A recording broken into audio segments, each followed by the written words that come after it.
చేసేవాళ్ళు ఎవరు లేరు ప్రభువా. నీకే స్తోత్రం స్తోత్రం స్తోత్రం. మీరు చెప్పగలరా? మీ హృదయంలో దేవునికి స్థానాన్ని ఇస్తారని మీరు చెప్పగలరా? మీ కొరకు ఎదురు చూస్తున్న దేవునికి మీ హృదయంలో స్థానం ఇస్తారా?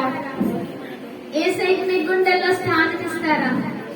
ఆయన మీ హృదయంలోనికి వచ్చి ఉండాలని ఆశపడుతున్నారు కదా.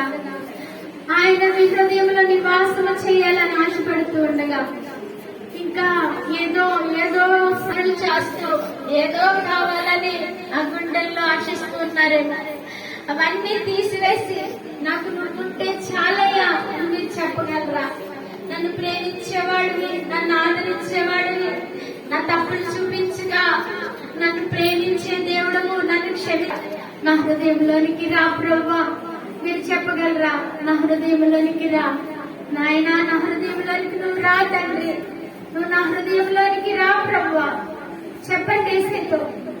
ఆయన ఈ రోజు మీ హృదయంలోనికి వస్తాడు.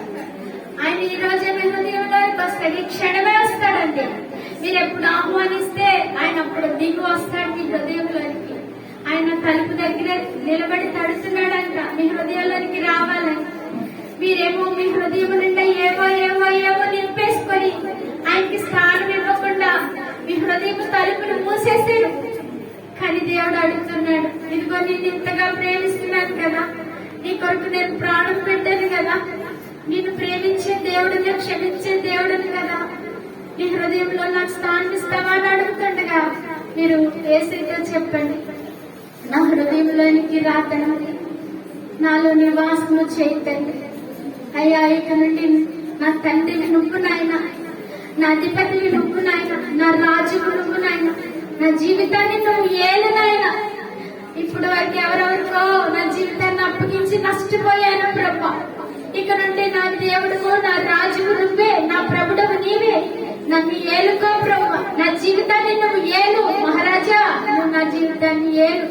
నీ యొక్క రాజరికంలో నష్టం ఉండదు, నీ రాజరికంలో మోసం ఉండదు, నీ రాజరికంలో కరువు ఉండదు, నీ రాజరికంలో క్షామం ఉండదు.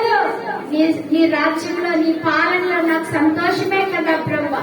నా జీవితాన్ని ఏలు ప్రభా, నా జీవితాన్ని ఏలు. ఈ రీతిగా ప్రార్థన చేసిన ప్రతి ఒక్కరిలోనికి యేసు ప్రభు దిగి వచ్చును గాక. ఆయన మీ హృదయాన్ని ఆనందింపచేయును గాక. పరిశుద్ధాత్మ దేవుడు మీ జీవితములలో క్రియ చేయును గాక.